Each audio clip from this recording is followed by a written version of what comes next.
All right, last one for the night, guys. Before I get into this episode, I want to give a shout out to Brandon Blevins for making me some artwork for my page. You'll see I have a new banner and a new picture for my profile here on the YouTube page, and that's because Brandon, he came into my messages and was like, dude, your fucking page is boring as shit, and let me help you. He's a little nicer than that. But yeah, he took his time. He made that whole collage of everything. He spent a couple hours on it. It's fucking crazy, dude. So the generosity of just random strangers is wonderful sometimes, and makes me have faith in people again. So thank you, Brandon. Seriously, that's pretty freaking awesome, man. Now let's get into Korman's Calamity. This is such a meta episode. We've got, a Tales from the Crypt artist here, and his drawings are coming to life. Now, this reminds me of something else, obviously like A New Nightmare, Wes Craven's. And another one that a lot of people don't talk about is Lucio Fulci's Cat in the Brain.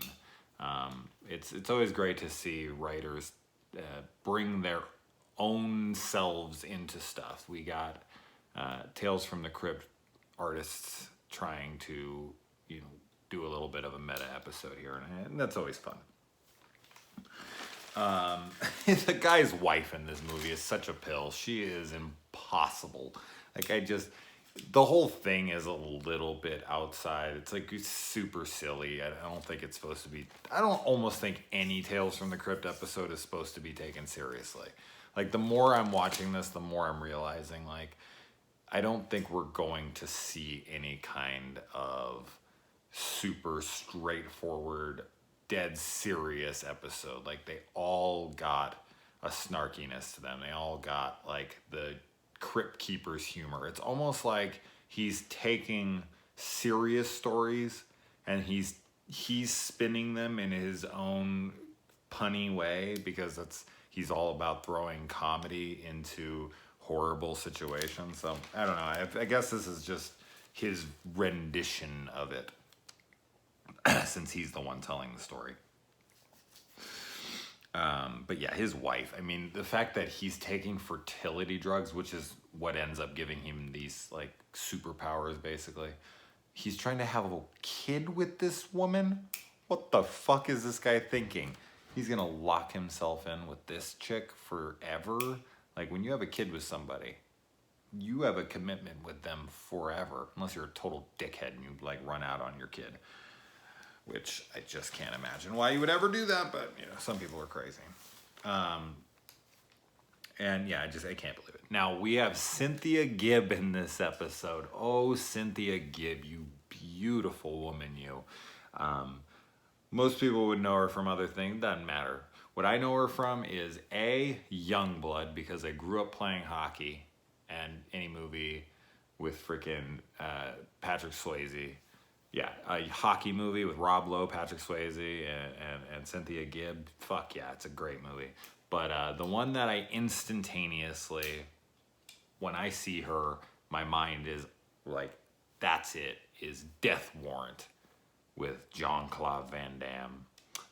And the kid from River's Edge, who's the little tech nerd who's trying to hit on her in the show. Ugh, I love River's Edge. So, Death Warrant, one of my fave Van Damme movies. I was real big into Van Damme. I haven't seen a Van Damme movie in a while, though. It's a shame. I need to rectify that. I like the monsters that he draws that come to life. The one that comes out of the laundromat thing when the guy's trying to rape the girl who ends up being a cop, and you're gonna pay for doing that Bruce Lee shit to me. I thought it was funny. She kicks his ass and he goes and he falls on the ground and he's like, ow. How dare you attack me when I'm trying to rape you and assault you with this switchblade, you bitch. No way a woman can be a cop. The kids finding the monster in the refrigerator kind of reminds me of something in the novel of It. And the monster that comes at the end, that is dressed in his wife's clothes because she catches him trying to two-time her. And she's, you know, like, hold on, I'm going to go to the car. I got a surprise for you. And she comes back with a gun. He has somehow drawn, I mean, this guy's a quick artist. He's somehow drawn something that freaking detailed in, like, I don't know, 5 minutes. That looks just, you know, is wearing the same outfit of hers and comes out. And it's just this hideous, grotesque fucking version of her. But I don't know which one's grosser because that chick is awful. She's not a bad looking woman. She's just so, her personality is so dreadful that it just brings everything else down. She's, you know, just impossible.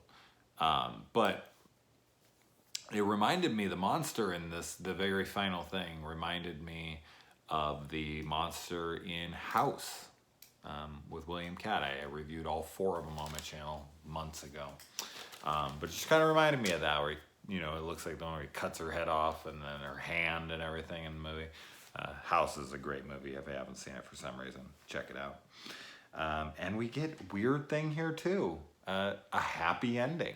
The writer gets the girl and his wife, you know, just gets killed. He leaves his wife being murdered and ripped apart by this monster. Probably some horrible, horrendous death of her being mutilated by this, you know, crazy, weird doppelganger monster of hers.